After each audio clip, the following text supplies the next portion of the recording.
A photograph of the Statue of Liberty. Figure 4.1, the Statue of Liberty in New York is a symbol of freedom around the world. Credit. Statue of Liberty by William Warby/Flickr. CC by 2, Chapter Outline 4.1, The Freedom of the Individual 4.2 Constitutions and Individual Liberties 4.3, The Right to Privacy. Self-Determination, and the Freedom of Ideas 4.4, Freedom of Movement 4.5, The Rights of the Accused 4.6, The Right to a Healthy Environment during the COVID-19 pandemic. Governments around the world asked and sometimes required people to wear masks to prevent the spread of the virus.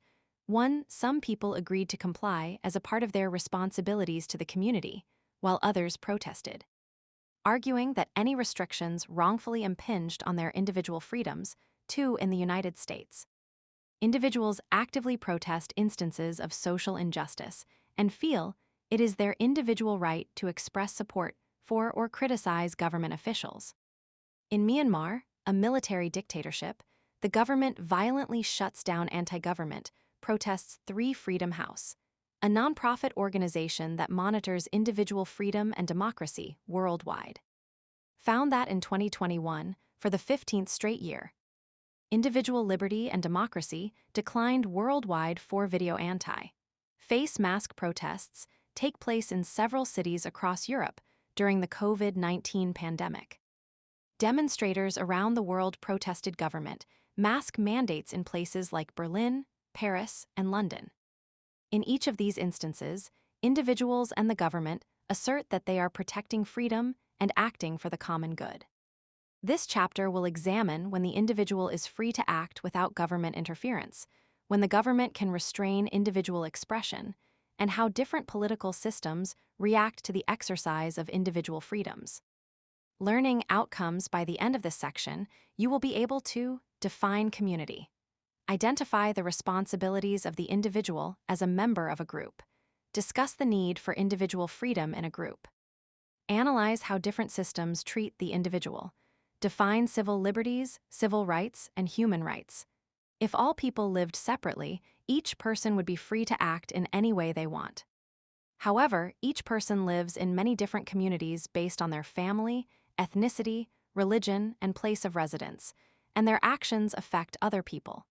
A community is a group of people with shared interests and values. National communities today may include people of different ages, races, educational backgrounds, and incomes. In some of these communities, individuals or groups with weapons and economic power force people into a community.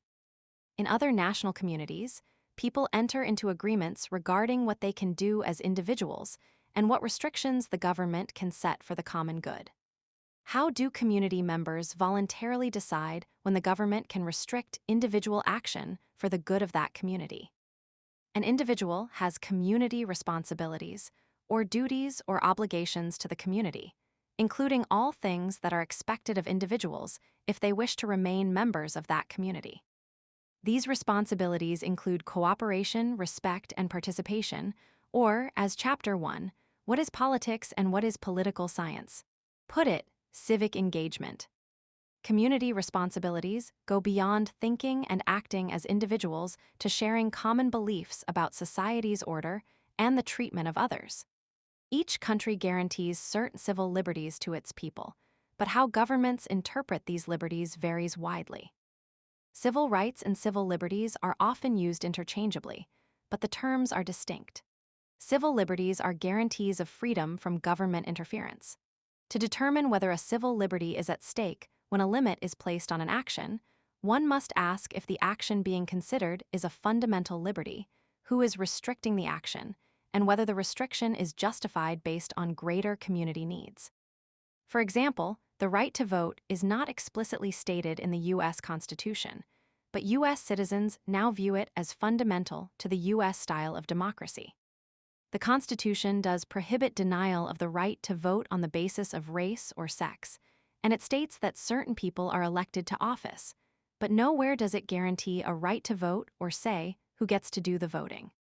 However, the right to vote is now seen as so fundamental to the United States democratic identity that limits placed on that right are usually considered to be an infringement of the fundamental implied agreement between the people and the government.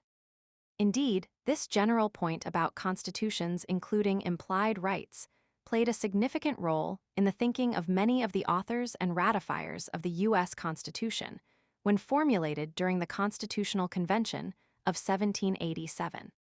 Although the founders tended not to see voting as a civil liberty each adult was entitled to, they did believe that other civil liberties exist that are taken for granted by the Constitution without being explicitly stated within it. Indeed, according to many of the Constitution's founders, it was important for the U.S. Constitution not to be construed as an exhaustive list of civil liberties. This is so because they feared that attempting to list the full range of our rights might give rise to the view that civil liberties come only as grants or gifts from the government. Most of the founders, on the contrary, held that individuals have natural rights that entail civil liberties, which the government must not imperil. These natural rights can be understood by reason, and so do not need an elaborate listing in a constitutional document, especially when doing so might cause confusion about the origin of these rights, causing some to see them as government-granted and not inalienable endowments conferred by what the Declaration of Independence calls nature and nature's God. This example from the thought of the founders of the Constitution illustrates the general point that many constitutions can be seen as containing implied civil liberties not formulated explicitly within their text. A flow chart shows 6 yes or no questions to ask when determining whether a limit on action represents an inappropriate infringement of a civil liberty. The questions are: does this involve a fundamental right? Is the government placing limits on the right? Do the limits represent an infringement on that right? If the answer to any of those questions is no, then the response is: while the limit may be problematic, it does not represent an inappropriate infringement of a civil liberty. If the answers to those questions are yes, the next case it asks: is there sufficient justification for the government infringement? If the answer is no, then the limit represents an inappropriate infringement of a civil liberty. If the answer is yes, the next question asks: is the means of infringement sufficiently related to the purpose of the justification? If the answer to this question is yes, then the response is: while the limit may be problematic, it does not represent an inappropriate infringement of a civil liberty. If the answer is no, then the limit represents an inappropriate infringement of a civil liberty. Figure 4.2, this flowchart illustrates the criteria for determining whether a limit on action represents an inappropriate infringement of a civil liberty. Attribution. Copyright Rice University, OpenStax, under CC by 4 license. On the other hand, civil rights are government guarantees of equal treatment without discrimination based on characteristics and individual shares with a particular population. Civil rights often refers to the right to freedom from discrimination based, for example, on race, religion, sexual orientation, gender identity, ability, age, or national origin. To determine whether civil rights abuses are occurring, one must ask whether similarly situated persons are being treated differently. Chapter 7 focuses specifically on civil rights. Civil liberties, civil rights, human rights, the rights of people to do or say things without government interference. Civil liberties depend on the structure and action of the government for enforcement.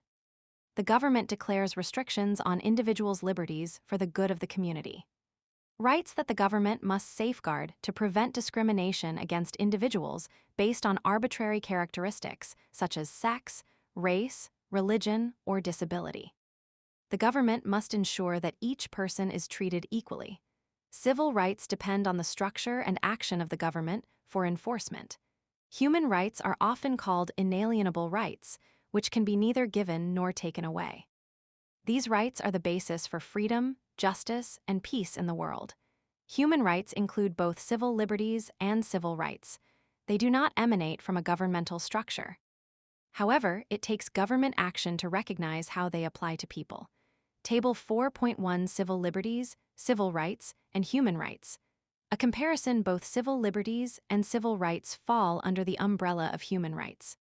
Human rights activists assert that human rights are inalienable, That is, they can be neither given nor taken away, and they are due to all persons. Chapter 3. Political ideology considered this idea in the context of the philosophies of John Locke and Thomas Hobbes. Locke viewed inalienable rights as emanating from human nature before government existed, and as objective moral truths to establish common behavior equally applicable to all persons. Thus, in his view, only minimal government was necessary. Hobbes also saw them as emanating from human nature, but he viewed that nature as a selfish one that community and government rules must restrain. Today, intergovernmental or non-governmental organizations may formally recognize and enshrine statements of human or inalienable rights. However, the protection of human rights around the world is fraught with difficulties. Not all areas of the world share the same political and legal philosophy regarding human rights, and individual governments implement these philosophies within specific nations. Consider the Universal Declaration of Human Rights, UDHR, which was adopted in 1948.5.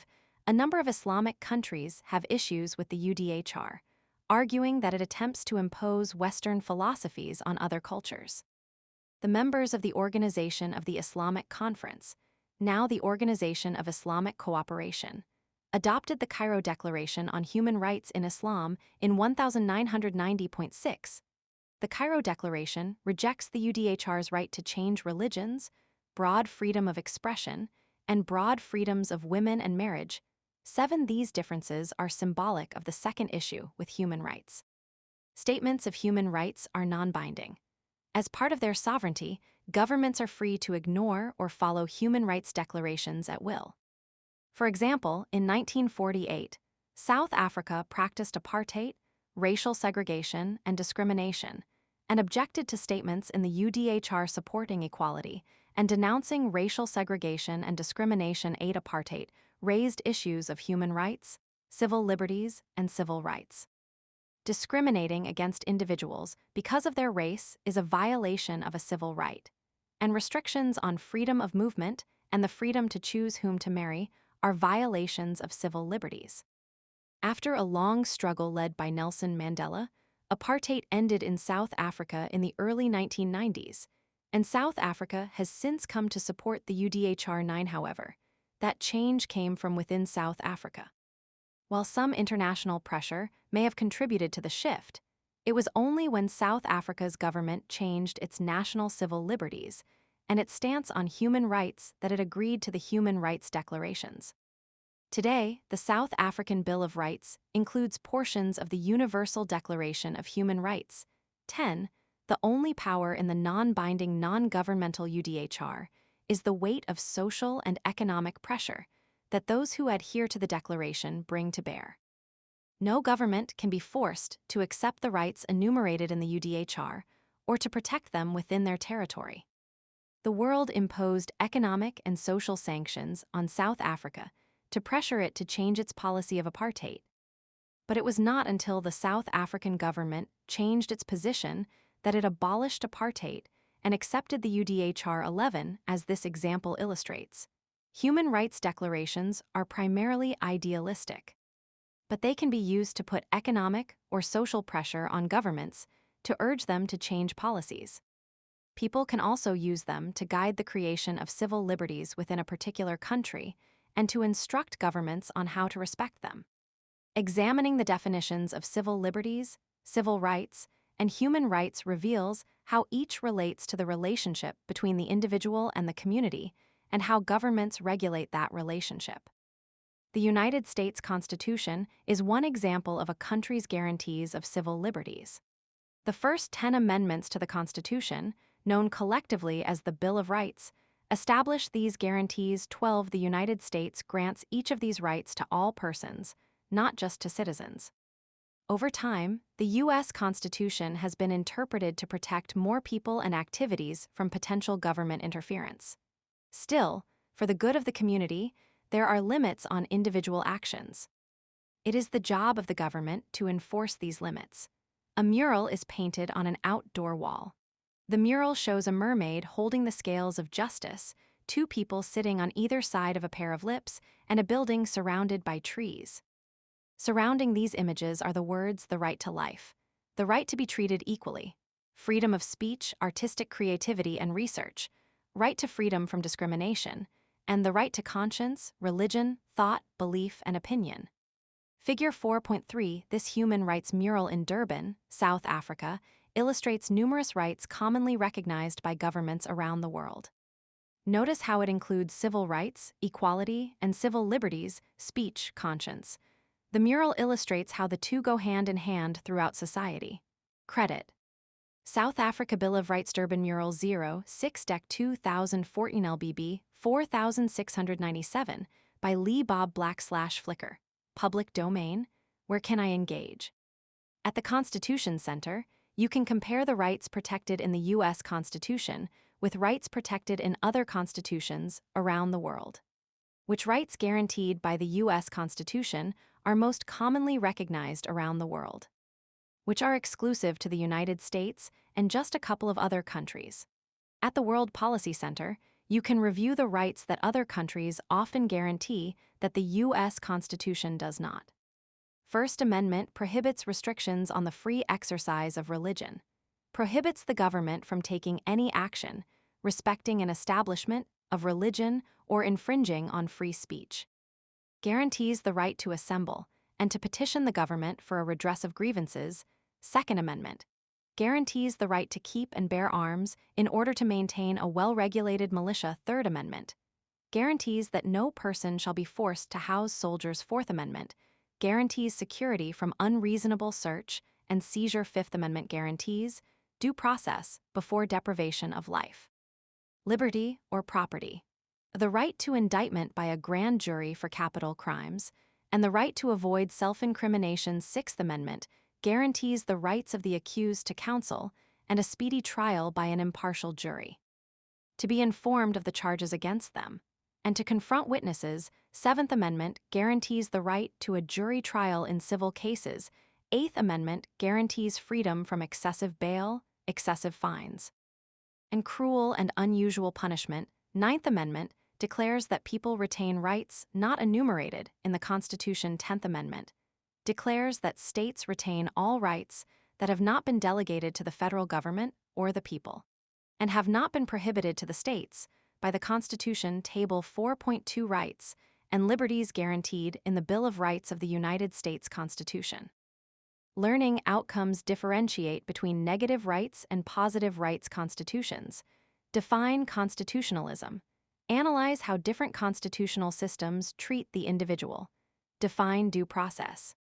Explain how the rule of law and its principles are important to individual freedom.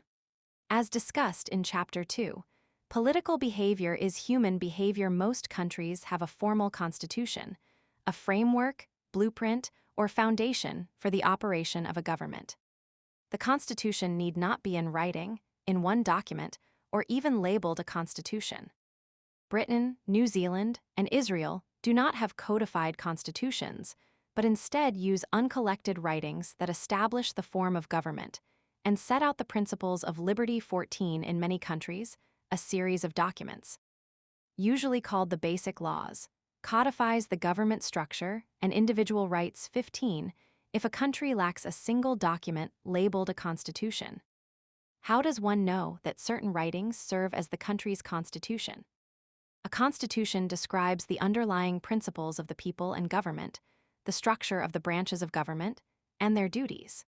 It limits government, listing freedoms or rights reserved for the people, and it must be more difficult to amend or change than ordinary laws. 16 A Constitution may be expressed in a way that emphasizes civil liberties as negative or positive rights.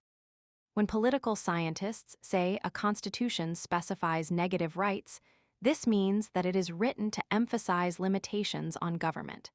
Consider the wording of the First Amendment. Congress shall make no law respecting an establishment of religion or prohibiting the free exercise thereof, or abridging the freedom of speech or of the press, or the right of the people peaceably to assemble and to petition the government for a redress of grievances. 17. Emphasis added. The amendment is phrased to focus not on what the government owes the people, but on the limitations on the government's ability to infringe upon the rights of individuals. The U.S. Constitution leans toward being a negative rights constitution because most of the Bill of Rights is written in terms of restrictions on the government. In a positive rights constitution, rights are written in terms of a government obligation to guarantee the people's rights. For example, Article 5 of the German Constitution, the German Basic Law, states, "Every person shall have the right freely to express and disseminate his opinions in speech, writing, and pictures. Freedom of the press shall be guaranteed," 18 emphasis added. This positive rights constitution emphasizes the government's guarantee of freedom to the individual. Though the U.S. Constitution is primarily seen as a negative rights constitution, like most constitutions, it also describes positive rights, as in those clauses that guarantee the right to something 19 most democratic constitutions written after World War II are positive rights constitutions. After the Nazis used the existing German constitution to restrict people's freedoms in Germany and in the countries they conquered, people in the affected countries wanted assurances that the government recognized its obligation to the people, and not just the people's obligation to the government. Similar fears caused many countries not occupied by the Nazis to create positive rights constitutions. 20. These constitutions make the government the protector of freedom against all infringements. They do not just limit government action, restricting the individual.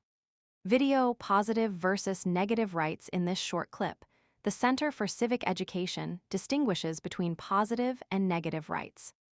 A country's constitution delineates the degree of freedom of action that the government allows the individual, and that degree varies by political system. An individualist system emphasizes individuals over the community, including the government, while a communitarian system emphasizes community cohesiveness while recognizing the importance of individual freedoms. Countries vary in terms of the nature of their systems and the degree to which they stress individualism or communitarianism. What are the characteristics of individualist systems? In an individualist system, individuals take precedence over the government. Society rests on the principle that individuals inherently possess rights that the government should preserve and promote. Two major styles of individualism are common today: libertarianism, also called classical liberalism, and modern liberalism. Libertarianism emphasizes restraints on government. Liberalism emphasizes the government's obligation to enforce laws that protect personal autonomy and rights. Let's review some of the different philosophies discussed in Chapter 3 in terms of how they impact civil liberties. In libertarianism, individualists believe that governments exist to assist individuals in achieving their private interests. Therefore, libertarians place many restrictions, negative rights, on the government. As John Stuart Mill observed in his essay on Liberty, 1859, in a strict individualist society, the only purpose for which power can be rightfully exercised over any member of a civilized community, against his will, is to prevent harm to others. His own good, either physical or moral, is not a sufficient warrant. He cannot rightfully be compelled to do or forbear because it will be better for him to do so, because it will make him happier, because, in the opinions of others, to do so would be wise or even right. These are good reasons for remonstrating with him, or reasoning with him, or persuading him, or entreating him, but not for compelling him, or visiting him with any evil in case he do otherwise. The focus is on the individual, and the benefits to society that might flow from any restriction on the individual must be clear and convincing. This does not mean that the government can never restrict individual action, nor that the good of society need be wholly ignored. Still, it does mean there must be proof of sufficient harmful effects to justify any restraint. This is where the conflict between the individual and society occurs. It is here that the U.S. style of no law, abridging the freedom of speech, comes into play. For example, a person in the United States can say anything against any political candidate. They can even lie about the candidate 22 with the restriction on government action abridging free speech. No laws restrict that person's conduct. However, they cannot say they will kill a candidate at 3 o'clock on Tuesday afternoon. This is a threat to an individual's safety and to society's law and order, so the government has laws to punish the person for making the threat. Further, some U.S. statutes make a person liable for damages if they engage in defamation. That is, if they lie about and cause harm to a private person, although these statutes do not apply to lies about political candidates. Thus, even with the United States' negative rights libertarian-style constitution, the government is not prohibited from imposing restrictions, abridging the freedom of speech, in every situation at all times. In an individualist society formed in a liberal style, the government actively protects individual rights. For example, under the German Basic Law and its guarantees of free speech, the government can prosecute a person for making false statements or heckling a candidate while they are making a speech. This is a violation of the Basic Law because the rights of free speech shall find their limits in the provisions of general laws, in provisions for the protection of young persons, and in the right to personal honor. 23 liberal governments are more proactive than libertarian ones in protecting the individual's rights. Because they do so to protect the rights of all individuals for the good of society, they place more restrictions on the individual. Still, governments in liberal societies cannot wholly deny a person's individual liberties. What are the characteristics of communitarian systems? A communitarian system emphasizes the role the government plays in the lives of citizens. Communitarian systems are grounded in the belief that people need the community and its values to create a cohesive society. Government exists not only to protect rights, but also to form a political community to solve public problems. There is a public good, and it is the government's job to protect it, even if that means restricting individual behaviors. Communitarians oppose excessive individualism, arguing that it leads people to be selfish or egocentric, which is harmful to a community. Individuals do not stand apart from society in discrete autonomy. They are part of society and have a role to play in protecting society. How countries put communitarianism into practice varies widely. Some countries, such as China, Singapore, and Malaysia, have authoritarian governments. This style of government enforces obedience to government authority by strongly limiting personal freedoms. These governments emphasize and enshrine in their constitutions social obligations and the common good. The Chinese constitution states, disruption of the socialist system by any organization or individual is prohibited. 24 in Article 35. The Chinese Constitution provides that citizens of the People's Republic of China enjoy the freedom of speech, of the press, of assembly, of association, the procession, and demonstration.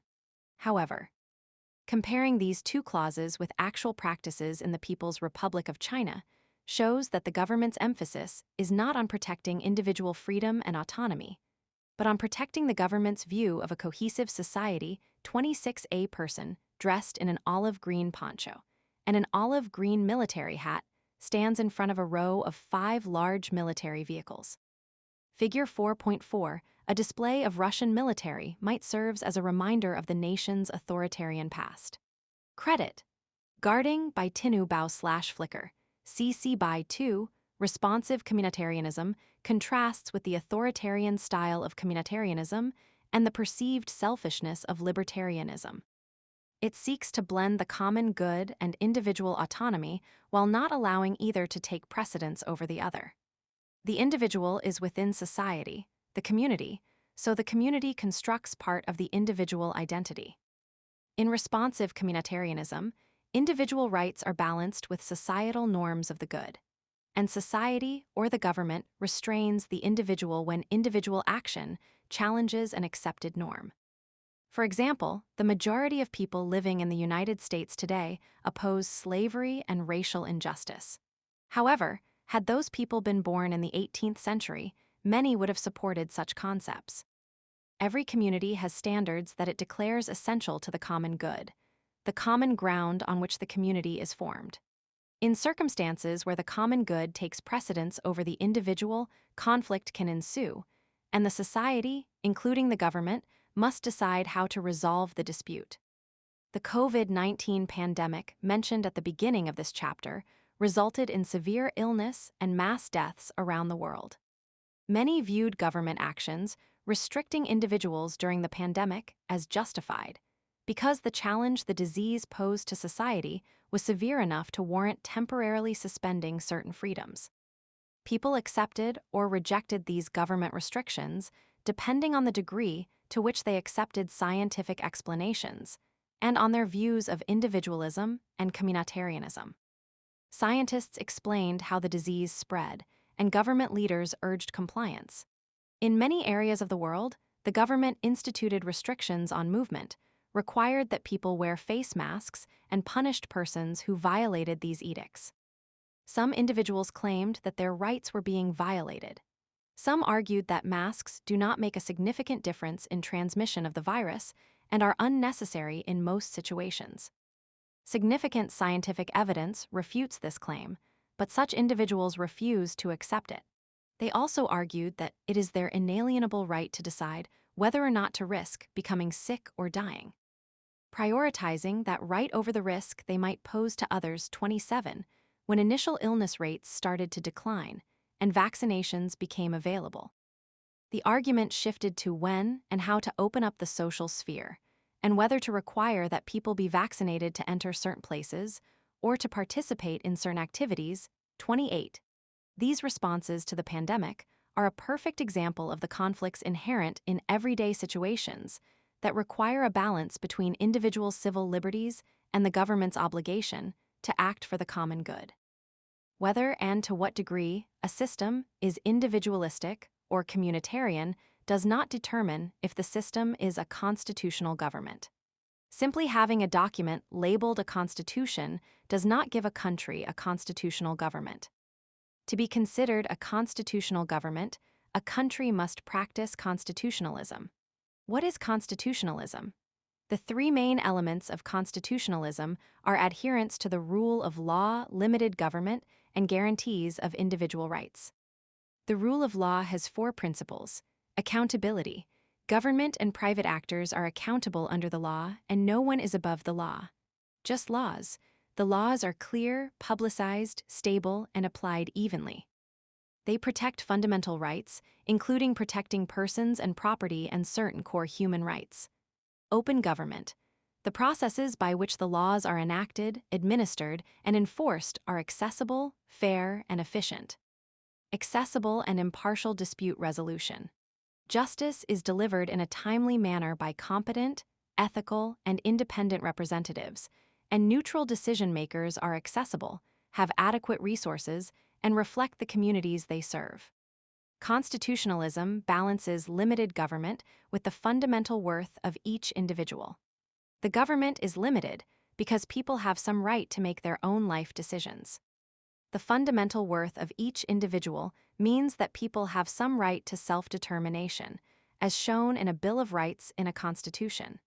Maintaining a balance between government authority and individual freedom is a challenge.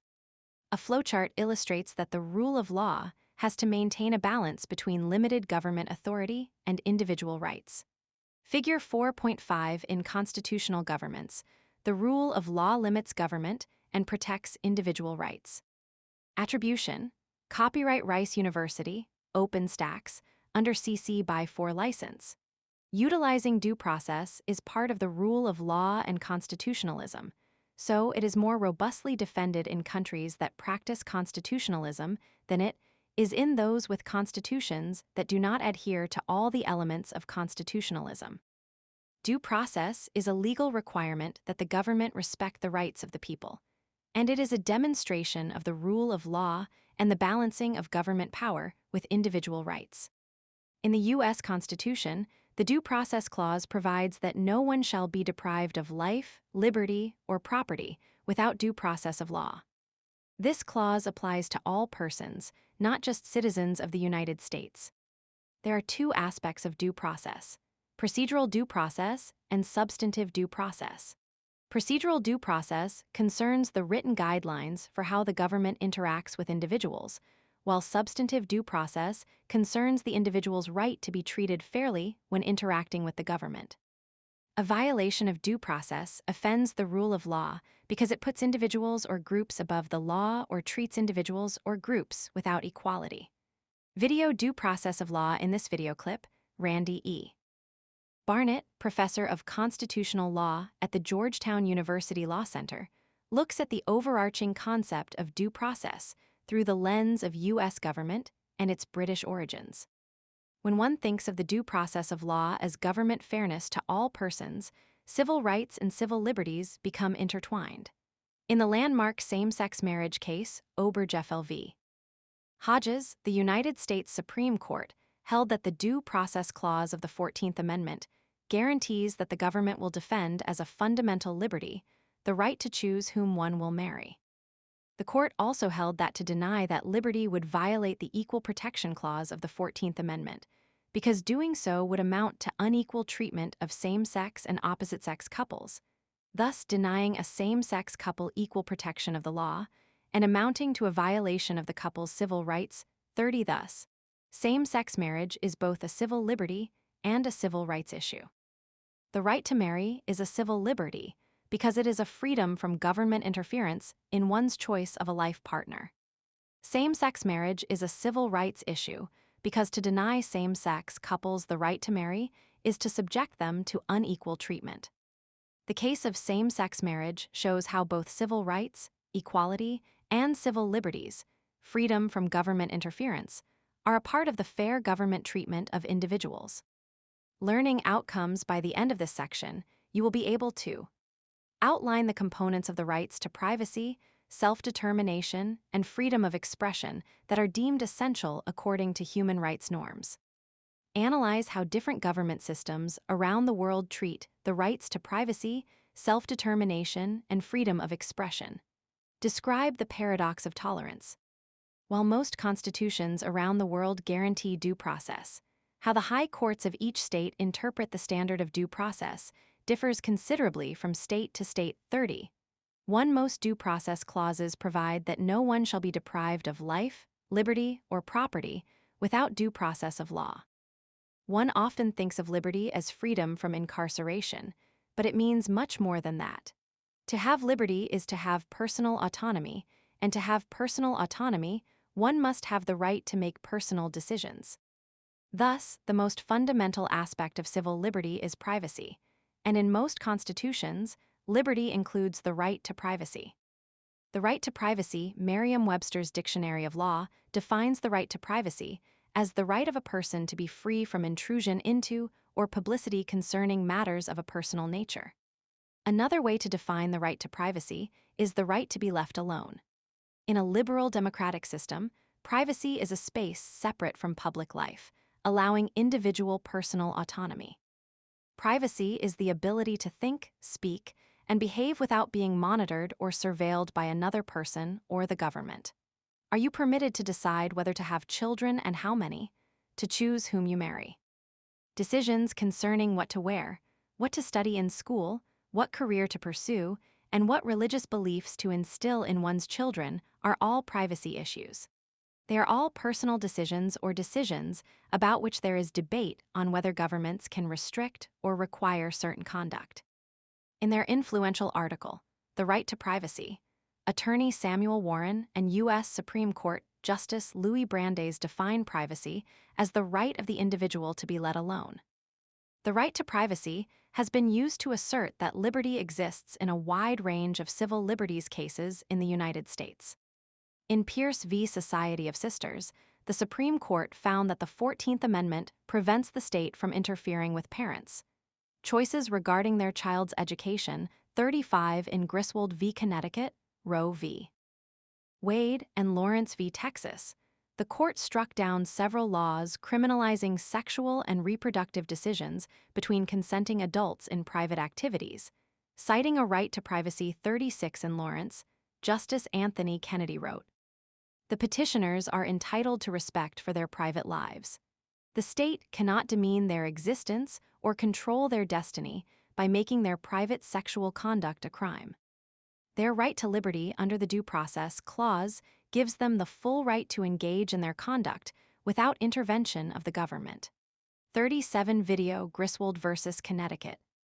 The most important Supreme Court case you've never heard of in Griswold v. Connecticut. The U.S. Supreme Court established the right to privacy as a liberty implied but not stated in numerous places across the Constitution. Most countries explicitly recognize a right to privacy. For example, the UK Human Rights Act of 1998 states, "Right to respect for private and family life. Everyone has the right to respect for his private and family life, his home, and his correspondence.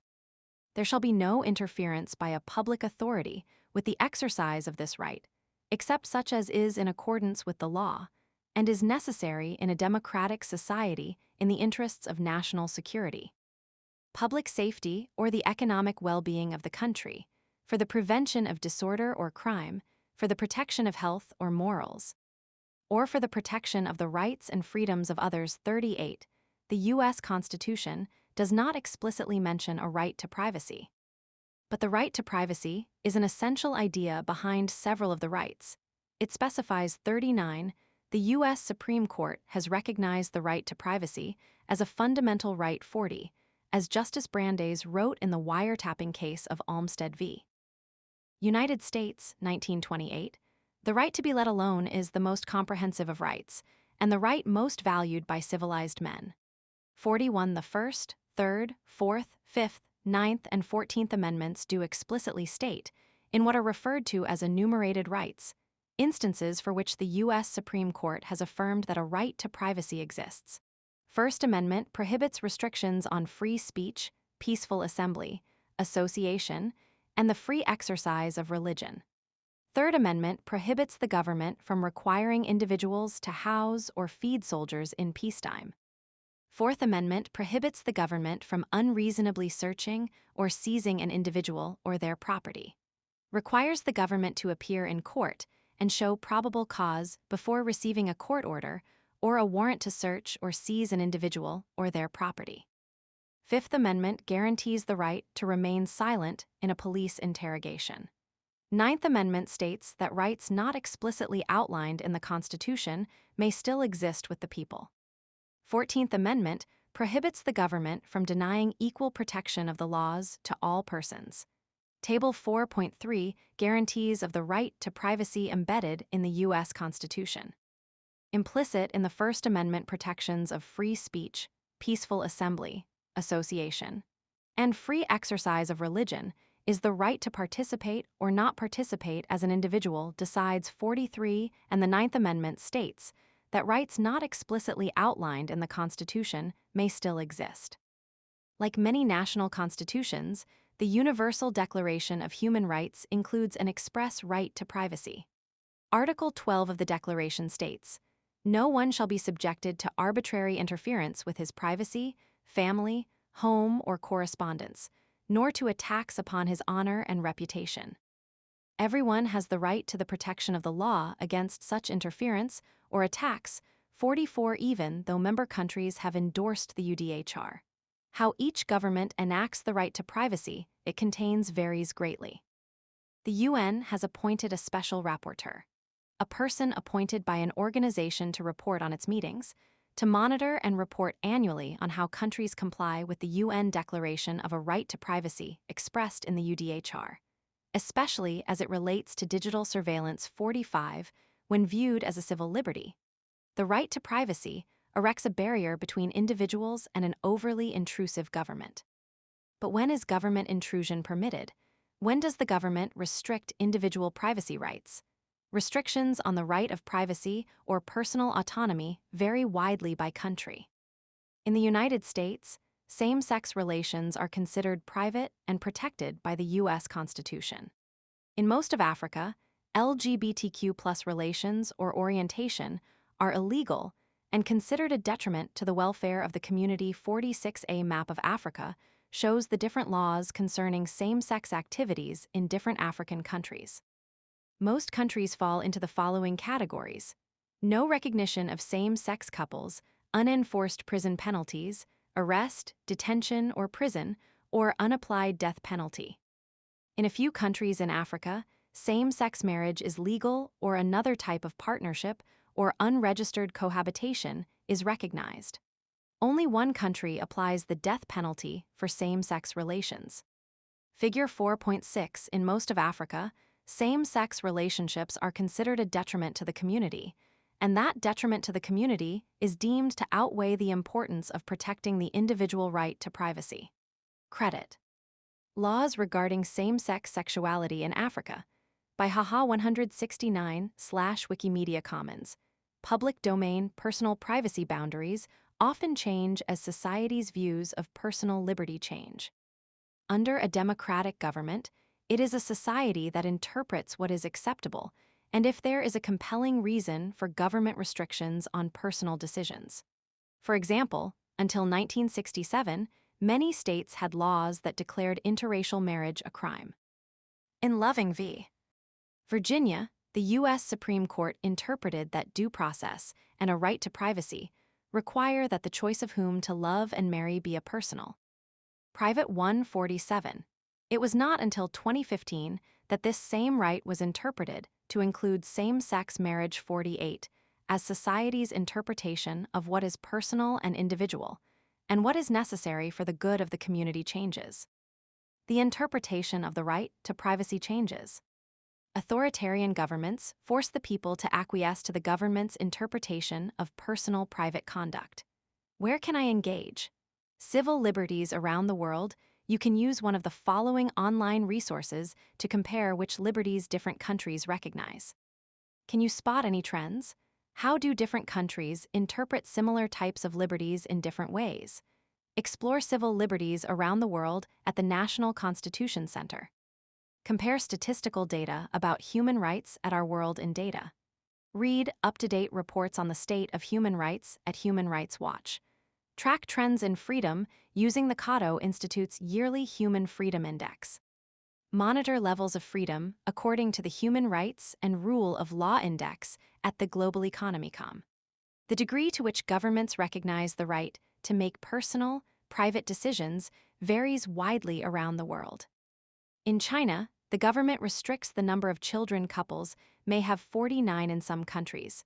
Forced marriages are still common 50 in some countries. Girls are banned from attending school or even suffer violence for attending. And the government does not protect their right to an education. Even if their parents want them to attend school, 51 many countries have laws that require women to wear specific clothing in public or prohibit women from wearing certain items of clothing. Restricting a woman's right to make a personal decision 52 thus, even in countries that declare that they will protect privacy and individualism. Society's interpretation of what is necessary to create a community can lead to restrictions intended to contribute to the common good.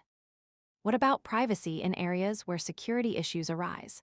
The growing prevalence and sophistication of cyber technologies place increasing pressure on the right to privacy in the context of freedom from surveillance. Cyber data issues with privacy state and federal laws in the United States protect personal cyber data. That is, data stored electronically. 53 online users frequently utilize privately owned browsers and social media platforms, such as Facebook and Twitter. These private businesses allow users to choose their level of privacy settings.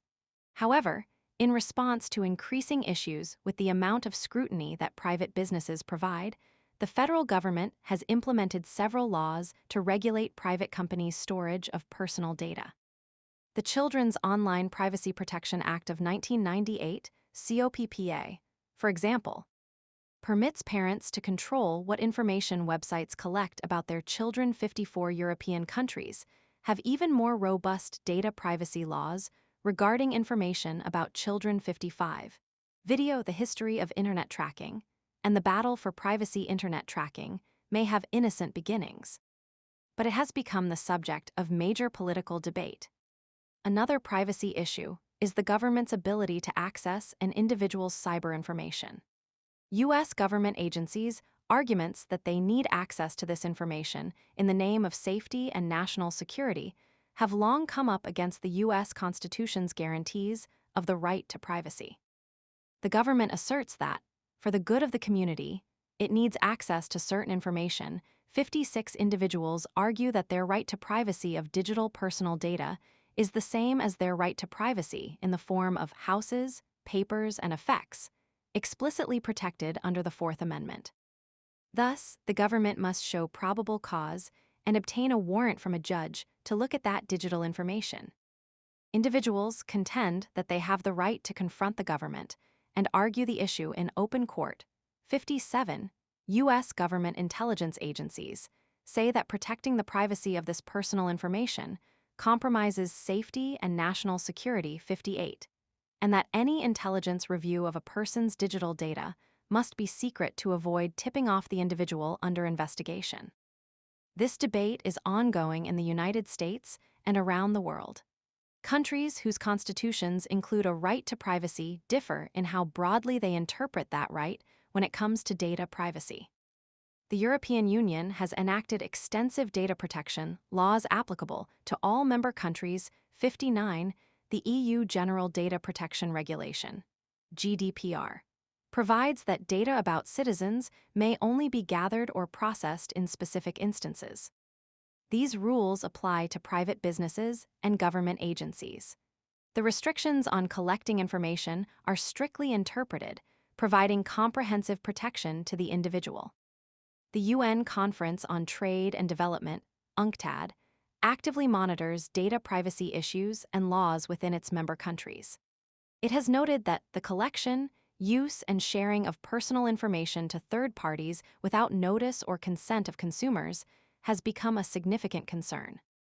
The UNCTAD Global Cyber Law Tracker tracks data for 194 states on laws concerning e-transactions, cybercrime, and consumer protection. 60, according to UNCTAD, as of February 2022.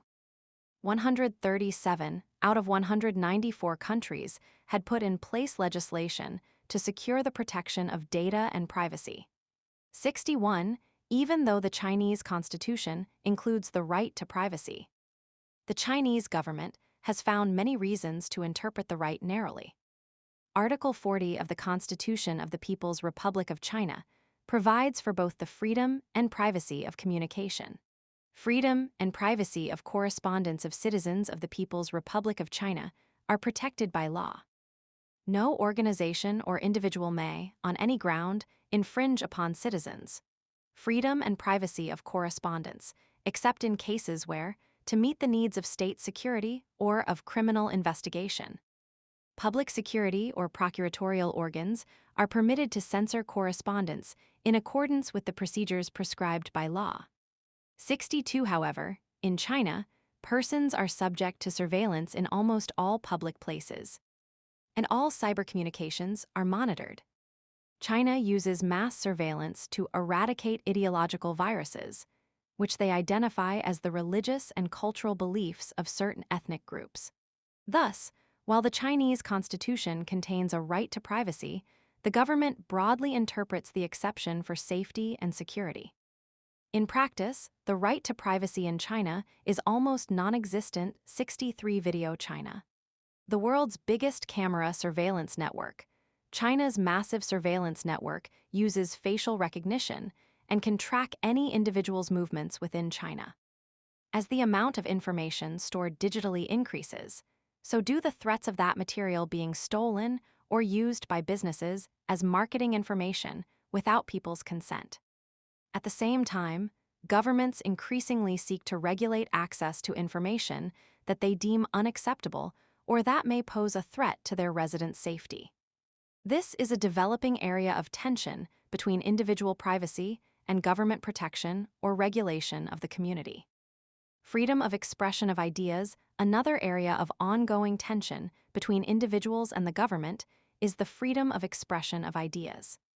This freedom includes the right to free speech and the right to the free exercise of religion. Article 19 of the UDHR states, "Everyone has the right to freedom of opinion and expression. This right includes freedom to hold opinions without interference and to seek, receive, and impart information and ideas through any media and regardless of frontiers." 64. Article 18 provides that everyone has the right to freedom of thought, conscience, and religion. This right includes freedom to change his religion or belief, and freedom, either alone or in community with others and in public or private, to manifest his religion or belief in teaching, practice, worship, and observance.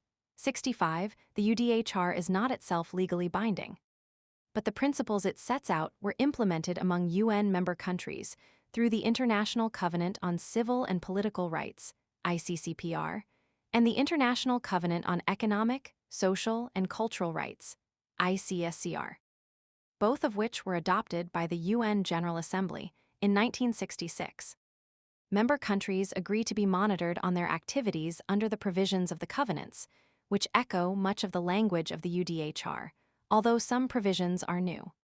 Article 27 of the ICCPR, for example, states that members of ethnic, religious, or linguistic minorities shall not be denied the right, in community with the other members of their group, to enjoy their own culture, to profess and practice their own religion, or to use their own language. 66 together, the UDHR, the ICCPR, and the ICESCR make up what is known as the International Bill of Human Rights 67. However, freedom of expression and religion is not absolute. Even in countries with extensive speech protections, certain types of speech are never protected. These include libel, slander, obscenity, fighting words or threats, incitement to lawless conduct, breach of national security or classified information, disclosures that impact the right of privacy, and perjury. Some examples of these were discussed earlier in this chapter. In liberal democracies, the state agrees to tolerate free expression of ideas, and restrictions on expression are minimal. However, many of these countries place restrictions on the expression of specific ideas that do not meet the limited exceptions to protected speech set forth above. This is referred to as the paradox of tolerance. People who hold intolerant ideas argue that the state and society only tolerate those ideas that align with their own viewpoint, and that therefore, the government and society are not tolerant of personal ideas and do not respect that degree of personal liberty. What can I do? Civil liberties and social responsibility. A metal sign shows a cigarette burning with a cross out of the cigarette in red.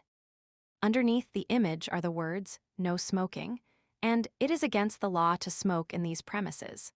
Figure 4.7, while smoking is not illegal in the United States, because secondhand smoke can be damaging to all members of the community, the government can regulate where smoking is allowed.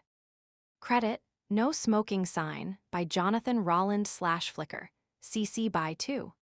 Many people who hear the term civil liberties think about limits on government interference in individuals' lives, and they may see government acts that limit or direct their behavior as infringements of their liberties.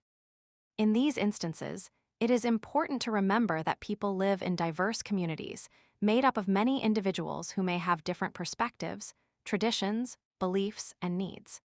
Each person's actions have the potential to affect other individuals in the community and the community as a whole. As discussed in this chapter, members of a community have responsibilities to that community. Understanding the differences between groups within a society is often referred to as intercultural competence, and it is a key component of social responsibility. Different countries adopt a variety of strategies to address the varying needs of different groups. Within the United States, the corporate world has recently taken up the banner of social responsibility. Whether looking at an issue from a corporate position, an advocacy position, such as from the perspective of an interest group, the position of an attorney representing someone whose rights have been violated, or the position of a concerned citizen. Linking the ideas of civil liberties with the larger concept of social responsibility allows one to appreciate how the rights of individuals and the larger community are intertwined, and how government actions often seek to balance the freedom of the individual with the needs and desires of the community. For example, in Germany, it is illegal to support the Nazi Party or to deny the Holocaust. 68 Section 130 of the German Criminal Code bans incitement to hatred and insults that assault human dignity against people based on their racial, national, religious, or ethnic background. Violations of this code carry a 5-year prison sentence. Germany has used Section 14 of the law, which bans defiling the memory of the dead, to prosecute Holocaust deniers. 69. The German Basic Law provides that every person shall have the right freely to express and disseminate his opinions in speech, writing, and pictures, and to inform himself without hindrance from generally accessible sources. Freedom of the press and freedom of reporting by means of broadcasts and films shall be guaranteed. There shall be no censorship. Thus, many argue that the restrictions on expressing particular viewpoints show limited tolerance of ideas in Germany, and a paradox of tolerance exists 71 in the United States. Hate speech laws encounter the same objection. However, in the United States, speech enjoys broad protections, and hate speech laws are limited to instances where speech involves violence, intimidation, and direct threats. 72 Video Germany's online hate speech laws. Protecting free speech while fighting online hate. Germany's Network Enforcement Act allows people to report criminal hate speech online and requires platforms to take down the content or face stiff fines. The policy has raised questions about whether it inappropriately interferes with constitutional guarantees of a right to free speech. While in Germany, particular viewpoints on politics are regulated, in some other countries, all opposition to the government is suppressed. In Belarus, political opponents have been sentenced to prison for opposing the ruling government. 73 other countries are taking steps to open up the free exchange of ideas, even those ideas that challenge traditional religious and cultural norms. For example, at a recent international symposium on philosophy in Saudi Arabia, the speakers and audience openly discussed ideas that are usually restricted in the country. 74. The paradox of tolerance is a frequent issue when it comes to religious expression. The expression of religious beliefs has received special consideration throughout history. Freedom of religion involves two interrelated issues: the free exercise of religion and the government establishment of religion. While it is impossible to separate the two completely, they can be distinguished for learning purposes. The U.S. Constitution contains two separate clauses about religion. One, that Congress shall make no law respecting an establishment of religion, known as the Establishment Clause, and two, that Congress shall make no law prohibiting the free exercise thereof. The complicated relationship between religion and the government in the United States is a subject worthy of study in itself. The following is an outline of some of the primary issues. In Everson v. Board of Education, a landmark case with regard to the interpretation of the Establishment Clause, the U.S. Supreme Court observed that in the United States, no government should aid or hinder any religion. 76. In Everson, the court considered whether a city allowing all K-12 students to ride public transit buses for free was an unconstitutional establishment of religion, because some of the students receiving free rides attended parochial schools operated by religious groups. It was argued that this amounted to an establishment of religion because, in addition to regular school classes, these students took classes in religion and were thus taught particular religious beliefs. According to this argument, the government assisted in the religious indoctrination by providing free transportation, thus putting a stamp of approval on the religious instruction. The court found that the bus rides did not violate the Establishment Clause because the law was neutral and beneficial for all K-12 students. If the law had only given free rides to parochial school students, it probably would have been found to violate the Establishment Clause, as the government would have been treating a religious institution differently and preferentially. Conversely, suppose that free rides had been denied to parochial school students and given only to students attending schools that did not teach religion. In that case, the action could be interpreted as a violation of the free exercise of religion and parental privacy in children's education. It would violate free exercise because it would explicitly target and place restrictions on schools based on religion. This example illustrates the degree of complication in this area of the law. One must look at specific government action and ask whether it is neutral and general or explicitly benefits or intrudes on a religion. Not all religious practices are acceptable, even in an individualist government. For example, in the United States, religious practices that are deemed abusive to children are prohibited. 77 Those who hold views anathema to most of society, such as white supremacist churches, are allowed to operate as long as they keep the expression of their opinions nonviolent and within the church. An area of controversy arises when a person running a business refuses to comply with a customer request because it violates their personal religious views, thus putting into direct conflict the constitutional protection of the free exercise of religion and the constitutional requirement for equal treatment of all persons.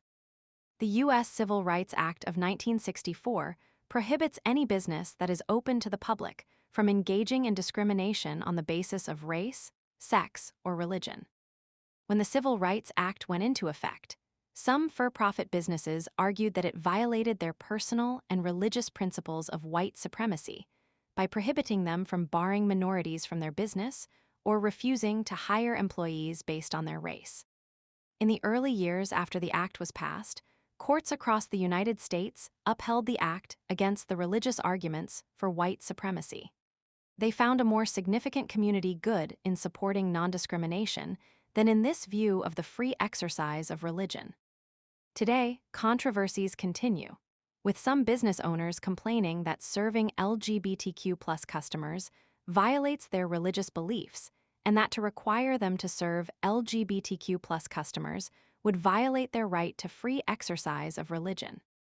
This controversy is ongoing in the United States and around the world. 78 in Western European countries, similar issues arise. All have constitutional provisions similar to the U.S. Constitution's religious clauses, but some have officially recognized state religions. Anglicanism, as represented by the Church of England, is the official religion of England. Up until the 20th century, people were persecuted for not adhering to the official doctrine. However, now individuals are free to practice any religion they want as long as it complies with England's generally applicable neutral laws, 79 around the world. Restrictions on religion have been increasing. These restrictions can take two forms: government preference for a particular religion and government restriction on religious practices.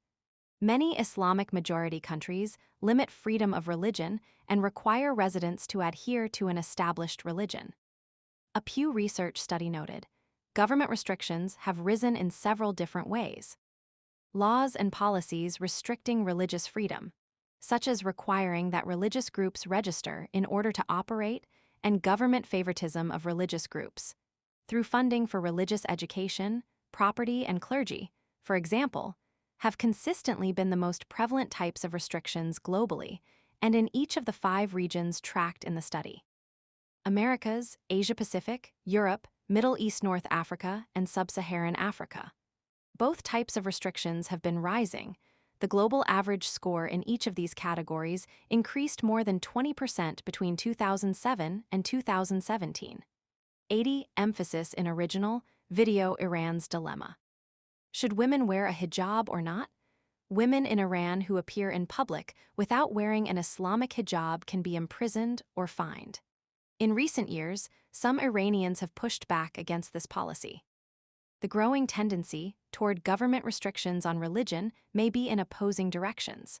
For example, French law prohibits women from wearing certain items of clothing that express their religious beliefs, and the government disfavors religion. 81. In contrast, in Qatar, Islam is the official state religion, and laws require women to wear religious dress in public. Additionally, Qatar has enacted laws that restrict non-Islamic faiths by limiting worship services and prohibiting the display of non-Islamic religious symbols. 82. In China, specific religious groups have been subjected to severe restrictions, even internment in prison re-education camps, as religious practices are considered detrimental to the country's communist goals. 83. Thus, in both impairing religion and fostering an established religion, some countries have opted to observe localized interpretations of civil liberties with regard to religion, rather than aligning with the norms described in the Universal Declaration of Human Rights. Learning outcomes: by the end of this section, you will be able to outline the components of freedom of movement that are deemed essential according to human rights norms. Analyze how different government systems treat freedom of movement around the world. Freedom of movement can be divided into 2 categories: the freedom to move about within one's home country and the freedom to move internationally. Article 13 of the Universal Declaration of Human Rights recognizes both rights. Everyone has the right to freedom of movement and residence within the borders of each state. Everyone has the right to leave any country, including his own, and to return to his country 80 for how each country interprets and applies the right to freedom of movement varies widely. The U.S. Constitution protects travel within the United States as an unenumerated fundamental right 85. The U.S. Supreme Court has identified 3 aspects of the right of persons to travel within the United States. The right to enter and leave each state, fundamental to the founding of the United States. The right to be treated equally to residents of each state, protected by Article 4, Section 2 of the Constitution. And the right to be treated equally to native-born citizens. Despite fundamentally differing views concerning the coverage of the Privileges or Immunities Clause of the 14th Amendment, it has always been common ground that this clause protects the third component of the right to travel. 86. While general interstate travel is a fundamental right, many federal statutes restrict activities that may utilize interstate travel. For example, the Mann Act, enacted in 1910, bans interstate transport of females for immoral purposes. The act has since been amended to be gender neutral and to apply solely to sexual activity that is separately illegal, such as prostitution or sex with a minor. In addition, the Supreme Court has struck down state laws requiring 1-year residency requirements for access to state services and voting. Still, it has upheld shorter minimal residency requirements for certain activities. 87. Sweden's constitution, the Basic Laws of Sweden, contains a guarantee that everyone shall have access to the natural environment in accordance with the right of public access. 88. This right allows travel inside the country and access to private property to experience nature as long as an individual does not cause damage to the property. Thus, the Swedish Constitution's guarantee in this respect is even broader than the U.S. right to interstate travel, which does not allow access to private property without the property owner's specific permission, except in certain states and for particular types of property, usually beach or lakeshore access. China's hukou, household registration, system prevents many internal migrants from enjoying full legal status as residents in the cities, where they work. 89. Other Chinese citizens face obstacles to freedom of internal movement due to police checkpoints throughout the country that restrict the movement of certain ethnic groups. 90. In addition, the government has implemented a social credit system by which individuals must earn points to be allowed to travel within the country or internationally. 91. International travel. While the UDHR applies the same standard to travel within a country that it applies to international travel, the latter is more strictly regulated around the world. In the United States before World War II, passport requirements came and went, and immigration controls targeted particular racial or ethnic groups. Beginning with the Immigration and Nationality Act of 1952, all U.S. citizens have been required to obtain a government-issued passport to leave or enter the country. 92. A citizen is entitled to due process via a hearing if the government refuses to provide the requested passport. In Kent v. Dulles, the Supreme Court held, the right to travel is a part of the liberty of which the citizen cannot be deprived without due process of law under the Fifth Amendment. If a citizen's liberty to travel is to be regulated, it must be pursuant to the lawmaking functions of Congress. Freedom of movement across frontiers in either direction, and inside frontiers as well, was a part of our heritage. Travel abroad, like travel within the country, may be as close to the heart of the individual as the choice of what he eats, or wears, or reads. Freedom of movement is basic in our scheme of values. 93. Most countries utilize passports as a control mechanism for their citizens to exit or re-enter the country. Conditions for obtaining a passport vary widely. Even if a person has a passport, countries may still impose restrictions on their ability to leave the country.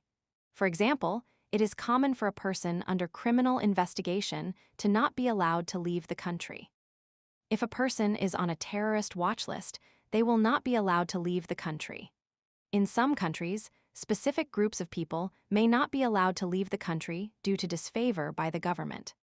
In China, the Uyghurs must get permission to travel, and that permission is rarely granted. 90. For many countries require foreigners to obtain official authorization, in the form of visas, to enter or even to leave. Further restrictions are placed on citizens immigrating to another country. Migration and immigration law. Migration differs from international travel because the traveler does not intend to return to their starting point. Migration involves a number of legal issues, including general immigration laws, refugee status, and a political concept called open borders. The UDHR states, Article 14, everyone has the right to seek and to enjoy in other countries asylum from persecution. This right may not be invoked in the case of prosecutions genuinely arising from non-political crimes or from acts contrary to the purposes and principles of the United Nations. Article 15, everyone has the right to a nationality. No one shall be arbitrarily deprived of his nationality, nor denied the right to change his nationality. 95. Every country has laws regulating who can leave the country permanently, and who can enter and stay. 96. In many countries, failure to comply with immigration laws is treated as a crime, and a person can be sentenced to prison for violating the laws. 97. Some countries welcome immigrants. 98. While others actively discourage them. 99. Though the UDHR affirms human migration rights, many countries enact laws restricting the permanent movement of people. Refugees are one area of considerable controversy. Refugees leave areas in extreme crisis and flee to safety in other countries, not necessarily in compliance with emigration or immigration laws. 100. Specific UN programs aid refugees, and some countries assist. 101. A sudden influx of people with no means of caring for themselves is a significant issue for most countries in which refugees seek asylum. Conflicts within these countries arise around the number of people who can be accommodated, how long they will be allowed to stay, and whether or not the residents of the country feel threatened by their presence. There is an ongoing debate about changing the world to one of open borders, where people are free to move about the world as they want. When there are open borders, there are no restrictions on emigration or immigration, except for safety and criminal issues. 102. Emigration and immigration issues are complex, and society's acceptance of emigrating and immigrating peoples varies widely depending on a country's political climate. Learning outcomes. By the end of this section, you will be able to outline the components of the rights of the accused that are deemed essential according to human rights norms. Analyze how different government systems treat the rights of the accused around the world. If the government accuses a person of a crime, the Universal Declaration of Human Rights and many national constitutions guarantee that person the fair implementation of due process before the government can restrict their liberties. The rights of the accused are intended to protect individuals if their freedom is at stake. Chapter 11, Courts and Law will explore these rights in greater depth. Rights upon arrest. In rule of law countries, police must advise individuals of certain rights at the time of their arrest. These include the right to have an attorney assist them with their case, and the right to be cautioned that anything they say can be used against them in court.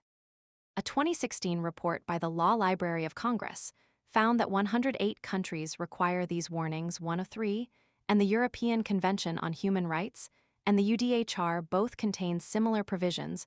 104. These rights include the right to remain silent, a warning that anything one says can be used against one in court, the right to consult legal counsel, and the right to defend oneself in court.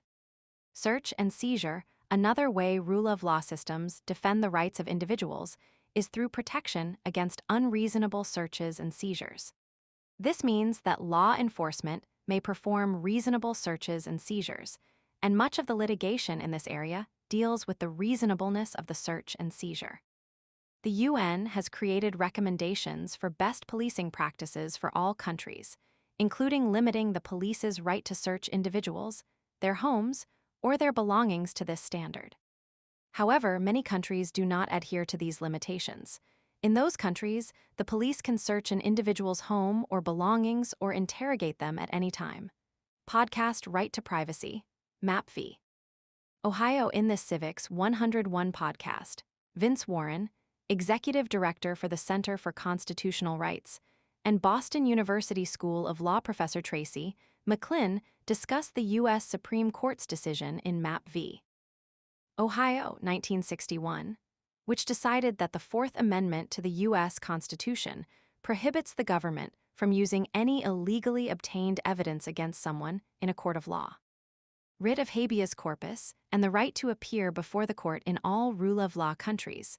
A person held in jail has the right to demand to be brought into court and told why they are being jailed. In some countries, this process is referred to as a petition for a writ of habeas corpus. In countries where this right is not recognized, a person can be held indefinitely incommunicado without any right to seek their freedom or to demand that the government prove the charges against them. The right to a healthy environment. By the end of this section, you will be able to outline the components of the right to a healthy environment that are deemed essential according to human rights norms.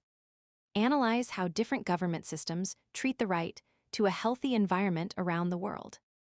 Many human rights organizations are now asserting that environmental damage, including climate change, is a violation of human rights because it impacts the ability of people to live safe and healthy lives. 105 The UN Framework Principles on Human Rights and the Environment sets forth basic obligations of states under human rights law as they relate to the enjoyment of a safe, clean, healthy, and sustainable environment, and lists potential benefits of recognizing the right to a healthy environment, including stronger environmental laws and policies, improved implementation and enforcement, greater public participation in environmental decision-making, reduced environmental injustices, a level playing field with social and economic rights, better environmental performance.